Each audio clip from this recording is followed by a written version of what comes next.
कहानी की शुरुआत बेन नाम के एक फर्स्ट ऑफिसर से होती है। वह फ्लाइट की ड्यूटी के लिए निकलने वाला होता है। तभी उसकी पत्नी उसे फोन करके घर वापस आने के लिए कहती है। दोनों अपने 7 साल के बेटे की गंभीर बीमारी की वजह से पहले ही अंदर से टूट चुके थे। बेन की पत्नी उससे कहती है कि आखिर वह कब तक हर चीज से भागता रहेगा, लेकिन बेन अपनी परेशानियों से बचने के लिए खुद को काम में व्यस्त रखता है। उधर एयरपोर्ट पर डैन नाम का एक पैसेंजर अपनी फ्लाइट के लिए तैयार हो रहा था। उसके चार्जिंग केबल में खराबी थी और उससे धुआं निकल रहा था। इसके बावजूद वह खतरे को नजरअंदाज करता है और अपना पावर बैंक एक लाल रंग के बैग में रख देता है। नियमों के मुताबिक ऐसा पावर बैंक चेक बैगेज में नहीं जाना चाहिए था, लेकिन लापरवाही की वजह से उसका बैग बिना सही जांच के कार्गो में पहुंच जाता है। आगे बढ़ते हुए बेन की मुलाकात कोरा नाम की एक छोटी लड़की से होती है। कोरा को हवाई जहाज में बैठने से बहुत डर लगता था। वह बेन से पूछती है कि क्या वह इस विमान का कैप्टन है। बेन हंसकर कहता है, नहीं, मैं फर्स्ट ऑफिसर हूँ। कोरा उसकी उम्र देखकर मासूमियत से बोलती है कि इतनी उम्र हो गई और अभी तक कैप्टन नहीं बने। बेन मुस्कुराकर जवाब देता है कि जिंदगी हमेशा सीधा रास्ता नहीं देती। कोरा अपने पिता, सौतेली माँ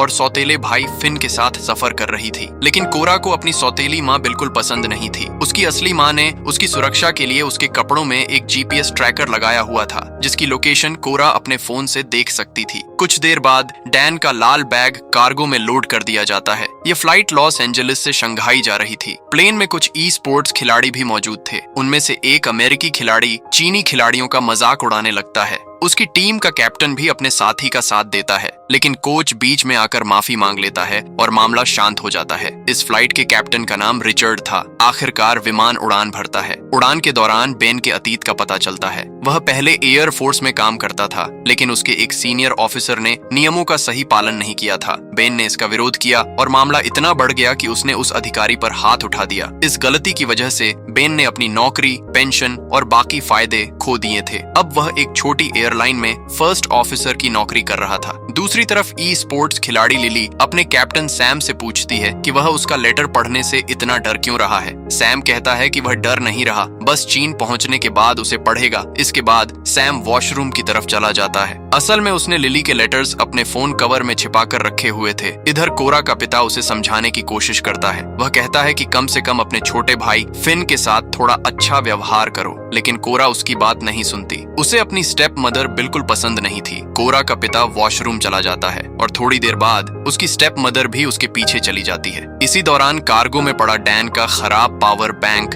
गर्म होने लगता है। चार्जिंग केबल अचानक चिंगारियां छोड़ता है और वहां आग लग जाती है। उधर फिन को अपने माता पिता दिखाई नहीं देते। वह कोरा से पूछता है कि वे कहाँ गए हैं। कोरा मजाक में कहती है कि वॉशरूम के पास एक पूल है और शायद वे वहीं गए हैं। फिन वहां पहुंचता है, लेकिन गलती से दूसरे हिस्से में चला जाता है। वहां एक आदमी वीडियो गेम खेल रहा था। फिन उसके पास बैठकर उसके साथ गेम खेलने लगता है। तभी कॉकपिट में अचानक वार्निंग आती है। कार्गो कंपार्टमेंट में स्मोक और फायर डिटेक्ट हो चुका था। बेन तुरंत फायर सप्रेशन सिस्टम एक्टिव करता है, लेकिन सिस्टम ठीक से काम नहीं करता। हालात बिगड़ते देखकर बेन रेडियो पर सबसे नजदीकी एयरपोर्ट की जानकारी मांगता है। पता चलता है कि गुआम इंटरनेशनल एयरपोर्ट करीब 400 नॉटिकल मील दूर है। इसी बीच कोरा अपने पिता को ढूंढने के लिए वॉशरूम की तरफ जाती है। उधर प्लेन के 2 क्रू मेंबर फायर एक्सटिंग्विशर लेकर कार्गो में पहुंचते हैं और आग बुझाने की कोशिश करते हैं, लेकिन आग तेजी से फैलती जाती है। जलता हुआ कंटेनर अपने बंधनों से निकल जाता है और आगे सरकते हुए कुछ सिलेंडरों से टकरा जाता है। अगले ही पल जोरदार धमाका होता है। प्लेन के ढांचे में बड़ा छेद हो जाता है। सामान हवा में उड़ने लगता है और कई यात्रियों को चोट लगती है। इसी अफरा तफरी में लिली कोरा को पकड़कर सुरक्षित रखने की कोशिश करती है। सभी यात्रियों के सामने ऑक्सीजन मास्क नीचे गिर जाते हैं, लेकिन कोरा के पिता और उसकी स्टेप मदर अभी भी वॉशरूम में बेहोश पड़े थे। उड़ता हुआ सामान कई लोगों को घायल कर देता है। कैप्टन रिचर्ड किसी तरह प्लेन को नीचे सुरक्षित ऊंचाई पर ले आता है। फिर वह अनाउंसमेंट करता है कि प्लेन अब सुरक्षित ऊंचाई पर है और लोग ऑक्सीजन मास्क हटा सकते हैं। इसी दौरान डैन अपनी सीट से उठकर वॉशरूम में चला जाता है। उधर सैम भी वॉशरूम से निकलकर जल्दी से लिली के पास जाना चाहता है, लेकिन एक फ्लाइट अटेंडेंट उसे रोककर सीट पर बैठा देती है, क्योंकि इस समय विमान में इधर उधर घूमना खतरनाक था।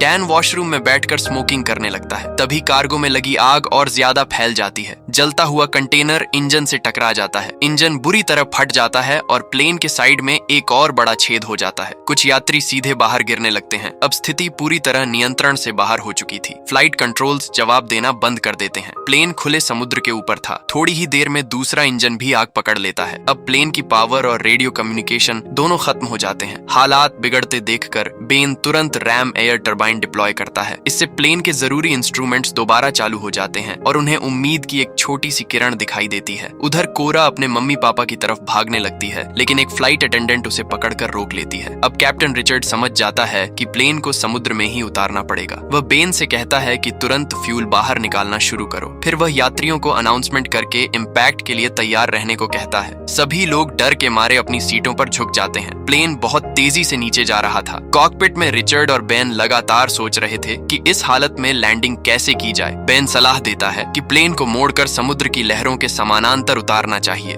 दोनों मिलकर स्पीड कम करने की कोशिश करते हैं। रिचर्ड बेन से कहता है कि अपनी सीट पीछे करो और हार्नेस कसकर बांध लो। पूरा प्लेन यात्रियों की चीखों से गूंज रहा था। अगले ही पल प्लेन जोरदार टक्कर के साथ समुद्र से टकराता है। पानी पर फिसलते हुए वह नीचे मौजूद चट्टानों से जा टकराता है। टक्कर इतनी भयानक होती है कि एक पंख टूटकर अलग हो जाता है और पूरा प्लेन पलट जाता है। कुछ ही सेकंड में प्लेन 3 हिस्सों में टूट जाता है। हर तरफ पानी भरने लगता है और कई लोग उसी टक्कर में मारे जाते हैं। कुछ समय बाद समुद्र में प्लेन के टूटे हुए हिस्से और शव तैरते नजर आते हैं। बचे हुए लोग मदद के लिए चिल्ला रहे थे। कॉकपिट में रिचर्ड बेहोश पड़ा था और पानी का दबाव लगातार कांच पर बढ़ रहा था। दूसरी तरफ फ्लाइट अटेंडेंट पेनी पूरे समय कोरा को पकड़े हुए थी। कोरा टूटे हुए प्लेन से बाहर का नजारा देखती है और समझती है कि प्लेन के तीनों बड़े हिस्से अब एक दूसरे से काफी दूर जा चुके हैं। पेनी कोरा को वहीं रुकने के लिए कहती है और कॉकपिट में पहुंचती है। वहां बेन रिचर्ड को सीट से छुड़ाने की कोशिश कर रहा था। तभी रिचर्ड को होश आता है। वह बेन से कहता है कि किसी तरह उसे बाहर निकालने की कोशिश करो। बेन और पेनी पूरी कोशिश करते हैं, लेकिन रिचर्ड सीट में बुरी तरह फंसा हुआ था। ऊपर से कॉकपिट का कांच किसी भी वक्त टूट सकता था। बेन समझ जाता है कि अगर वह रिचर्ड का पैर काट कर उसे निकालता है तो वह ज्यादा खून बहने से मर जाएगा। तभी रिचर्ड खुद बेन से कहता है कि कॉकपिट का दरवाजा बंद करके वहां से निकल जाओ, ताकि पानी सिर्फ कॉकपिट तक सीमित रहे और बाकी हिस्से में न फैले। फिर वह बेन से कहता है अब यह प्लेन तुम्हारा है। वह बेन को घर जाने और अपने बेटे के साथ रहने के लिए कहता है। बेन बाहर निकलने लगता है। तभी रिचर्ड उसे ELT चेक करने के लिए याद दिलाता है। बेन बाहर का हाल देखकर सन्न रह जाता है। प्लेन के आखिरी हिस्से में ज्यादातर लोग मर चुके थे और वह पूरा हिस्सा उल्टा होकर पानी में फंसा हुआ था। इसी समय वॉशरूम में फिन की माँ को होश आ जाता है। वह कोरा के पिता को भी जगाती है, लेकिन जैसे ही वे दरवाजा खोलते हैं पानी तेजी से अंदर घुसने लगता है। कॉकपिट में अकेला बैठा रिचर्ड अपने परिवार की तस्वीर देख रहा था। तभी कांच टूट जाता है और समुद्र का पानी उसे भी अपने साथ बहा ले जाता है। उधर आखिरी हिस्से में मौजूद बुजुर्ग महिला बेकी अभी भी जिंदा थी। उसे भी होश आ जाता है। सभी समझ जाते हैं कि पानी लगातार ऊपर आ रहा है, इसलिए उन्हें और ऊंची जगह पर जाना होगा।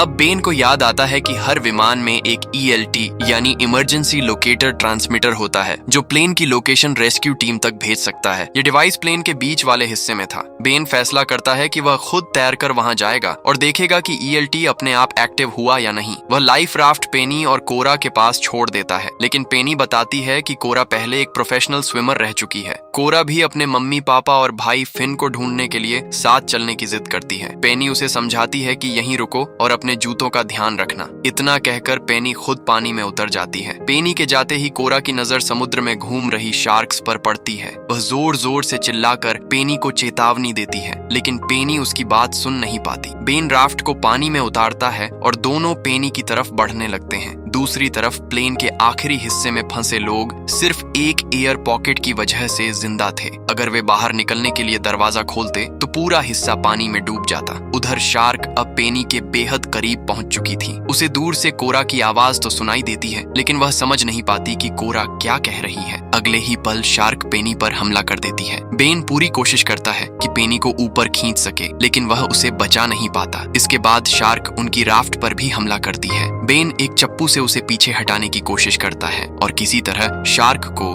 दूर भगा देता है। इसी दौरान प्लेन के बीच वाले हिस्से में मौजूद सभी लोग एक कोने में इकट्ठा हो जाते हैं। वजन एक तरफ आने से पूरा हिस्सा थोड़ा आगे खिसक जाता है। एक महिला फिसलकर पानी में गिर जाती है, लेकिन किसी तरह खुद को वापस ऊपर खींच लेती है। उधर उल्टे पड़े प्लेन वाले हिस्से में जोई मैट के घायल हाथ पर पट्टी बांध रही थी। सभी लोग डरे हुए फिन को शांत करने की कोशिश कर रहे थे। दूसरी तरफ मिड सेक्शन में सैम सभी से कहता है कि कुछ लोगों को वापस पानी की तरफ जाना होगा। यह हिस्सा एक कोरल रीफ के ऊपर अटका हुआ था और अगर वजन कम नहीं किया गया तो यह कभी भी खिसक सकता था। लेकिन अमेरिकन खिलाड़ी हच उसकी बात मानने से साफ मना कर देता है। दोनों के बीच फिर से बहस शुरू हो जाती है, यहाँ तक कि हच का कोच भी मानता है कि सैम सही कह रहा है। जेसी पानी वाली तरफ जाने के लिए तैयार हो जाता है। उधर लिली जिस टूटे हुए हिस्से पर थी वह धीरे धीरे दूर बहने लगता है। घायल पैर के बावजूद उसे पानी में उतरकर तैरना पड़ता है। काफी मुश्किल के बाद लिली मिड सेक्शन तक पहुंच जाती है। सैम उसे देखकर राहत की सांस लेता है और दोनों एक दूसरे से मिलते हैं। लेकिन तभी एक शार्क अचानक कोच पर हमला कर देती है। जेसी उसे बचाने की कोशिश करता है मगर वह भी शार्क का शिकार हो जाता है। यह देखकर हच का गुस्सा फूट पड़ता है। वह सारी गलती सैम पर डालने लगता है और उसकी पिटाई शुरू कर देता है। तभी बेन वहां पहुंचता है और हच को खींचकर सैम से अलग कर देता है। उधर प्लेन के आखिरी हिस्से में जोई कहती है कि वह नीचे तैरकर बाहर निकलने का रास्ता ढूंढ सकती है, लेकिन मैट उसे रोक देता है। उसका हाथ टूटा हुआ था, फिर भी वह खुद जाने की जिद करता है। बेकी उसे मना करती है लेकिन मैट नहीं मानता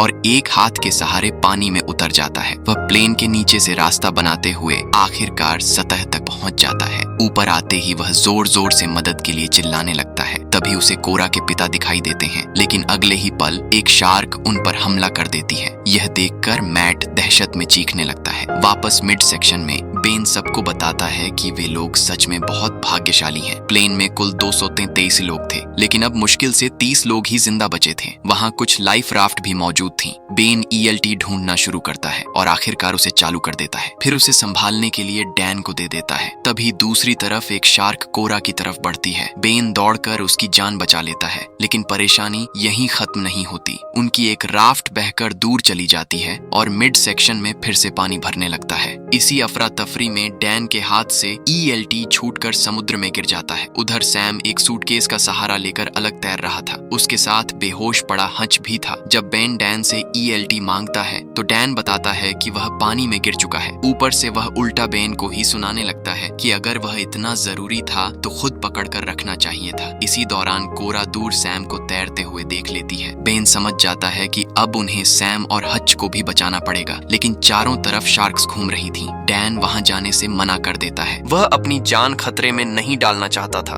गुस्से में वह बेन को मुक्का भी मार देता है और कहता है कि यह सब उसी की गलती से हुआ है। लेकिन बेन भी उसे जवाब में मुक्का मारता है और साफ कह देता है कि वे लोग सैम और हच को बचाने जाएंगे और डैन भी उसके साथ आएगा। कुछ देर बाद बेन और डैन सैम और हच तक पहुंच जाते हैं। शार्क्स लगभग उनके पास पहुंच चुकी थीं, लेकिन बेन सही समय पर दोनों को बचा लेता है। दूसरी तरफ उल्टे पड़े प्लेन के हिस्से में अब और इंतजार करना नामुमकिन था। बेकी वहां से जाने से मना कर देती है। वह सिर्फ जोई से कहती है कि फिन को लेकर निकल जाओ। जोई वादा करती है कि वह वापस आएगी और फिर फिन को साथ लेकर आगे बढ़ती है। रास्ते में उन्हें मैट की लाश दिखाई देती है। दोनों किसी तरह सतह तक पहुंच जाते हैं। पास ही एक बंद पड़ा लाइफ राफ्ट भी बहकर आ चुका था। उधर लिली अचानक आसमान में एक प्लेन देखती है। सभी लोग पूरी ताकत से हाथ हिलाकर मदद मांगते हैं, लेकिन वह विमान उन्हें देख नहीं पाता और आगे निकल जाता है। इस बीच जोई राफ्ट खोल देती है। वह फिन को उसमें बैठाने ही वाली थी कि अचानक शार्क हमला कर देती है, लेकिन इत्तेफाक से शार्क्स आपस में ही लड़ने लगती हैं। मौका मिलते ही जोई फिन को राफ्ट में चढ़ा देती है और खुद भी किसी तरह ऊपर आ जाती है। उसके पैर से काफी खून बह रहा था। कुछ ही सेकंड बाद वह बेहोश हो जाती है। अब फिन बिल्कुल अकेला था। वह जोर जोर से मदद के लिए चिल्लाने लगता है। तभी उसे महसूस होता है कि राफ्ट नीचे से हिल रही है। वह नीचे झांक कर देखता है तो एक शार्क राफ्ट से टकराती है। फिन संतुलन खो देता है और राफ्ट के किनारे लटक जाता है। उधर उल्टे पड़े हिस्से में पानी अब बेकी की गर्दन तक पहुंच चुका था। उसे अपनी पोती की याद आने लगती है। वह भगवान से दुआ करती है कि उसकी पोती की जिंदगी खुशियों से भरी रहे। उसी समय आसमान में एक हेलीकॉप्टर दिखाई देता है जो बचे हुए लोगों की तलाश कर रहा था। साथ ही एक चीनी फिशिंग शिप से भी संपर्क किया जाता है और उन्हें बताया जाता है कि पास में एक प्लेन क्रैश हुआ है। उन्हें जल्द से जल्द वहां पहुंचने के लिए कहा जाता है। वहीं राफ्ट पर बैठे हच की नजर सैम पर पड़ती है, जो बार बार लिली को देख रहा था। हच उससे कहता है कि जाकर अपने दिल की बात बता दो दो, लेकिन सैम कहता है कि वह ऐसा नहीं कर सकता क्योंकि उनकी टीम का नियम है कि खिलाड़ी आपस में डेट नहीं कर सकते। हच हंसते हुए कहता है कि ऐसे नियमों की परवाह आखिर करता ही कौन है। अब तक कोरा को समझ आ चुका था कि उसके परिवार के लोग शायद अब इस दुनिया में नहीं बचे। उसे अपने पिता की बात याद आती है। उन्होंने कहा था कि फिन का ध्यान रखना, लेकिन कोरा ऐसा नहीं कर पाई थी। आखिर फिन अभी सिर्फ 7 साल का बच्चा था। बेन उसे दिलासा देता है और बताता है कि उसका बेटा भी 7 साल का है। फिर वह अपने बेटे की पुरानी फोटो कोरा को दिखाता है। तभी दूर से एक रेस्क्यू हेलीकॉप्टर उनकी तरफ आता दिखाई देता है। सभी लोगों के चेहरे पर उम्मीद लौट आती है। हेलीकॉप्टर से एक रेस्क्यू स्विमर नीचे उतारी जाती है, लेकिन बेन जोर जोर से चिल्लाने लगता है कि नीचे मत आओ, मगर हेलीकॉप्टर में मौजूद लोग उसकी चेतावनी नहीं समझ पाते। जैसे ही स्विमर पानी में उतरती है, उसी पल एक शार्क उस पर हमला कर देती है। उसे तुरंत ऊपर खींचने की कोशिश की जाती है, लेकिन शार्क उसे अपने जबड़ों में दबोच लेती है। रस्सी अब भी उससे जुड़ी हुई थी, जिसकी वजह से हेलीकॉप्टर का संतुलन बिगड़ जाता है। कुछ ही सेकंड में हेलीकॉप्टर घूमते हुए समुद्र में जा गिरता है। हेलीकॉप्टर के टकराने से उनकी राफ्ट भी पलट जाती है। लोग किसी तरह खुद को संभालते हैं और वापस ऊपर आ जाते हैं, लेकिन ऊपर खींचे जाते समय डैन एक फ्लाइट अटेंडेंट को धक्का दे देता है। वह सीधे पानी में गिरती है और अगले ही पल शार्क्स उसे घेर लेती हैं। उसी दौरान एक चीनी फिशिंग शिप वहां पहुंच जाती है। हालांकि जहाज उनके काफी पास नहीं आ सकता क्योंकि बीच में कोरल रीफ थी और पानी बहुत कम गहरा था। अब लोगों को खुद ही वहां तक पहुंचना था, लेकिन मुश्किल यह थी कि राफ्ट में पैडल ही नहीं थे। तभी बेन को एहसास होता है कि कोरा राफ्ट पर नहीं है। वह दूर टूटे हुए प्लेन के एक हिस्से पर अकेली खड़ी थी। बेन बिना समय गंवाए उसकी तरफ तैरने लगता है, लेकिन उसके पीछे पीछे एक शार्क भी आ रही थी। किसी तरह बेन कोरा तक पहुंच जाता है और उसे अपने साथ चलने के लिए कहता है, मगर कोरा मना कर देती है। वह कहती है कि वह अपने डैडी के पास यहीं रहना चाहती है। बेन उसे समझाता है कि उन्हें बस थोड़ा सा रास्ता बदलना है। फिर वह कोरा को अपने शरीर से बांध लेता है और दोनों आगे बढ़ने लगते हैं, लेकिन चारों तरफ शार्क्स भरी हुई थीं।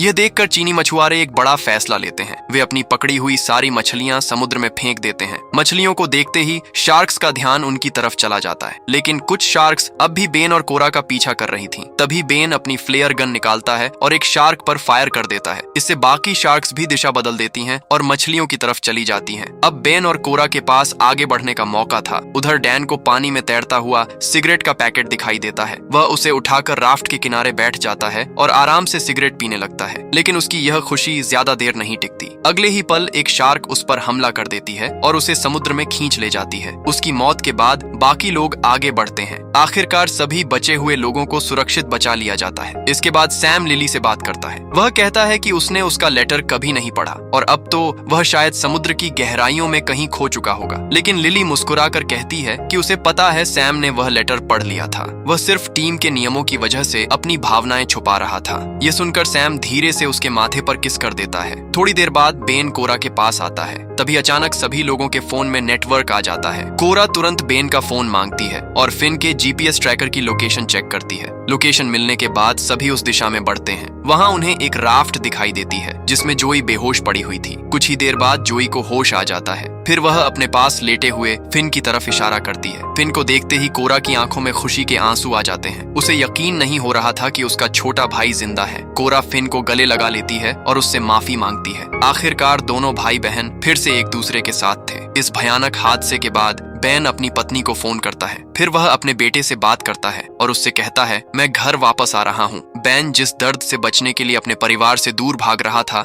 आखिरकार उसी हादसे ने उसे समझा दिया कि उसे अपने परिवार के साथ रहना चाहिए। और इसी भावुक पल के साथ कहानी खत्म हो जाती है।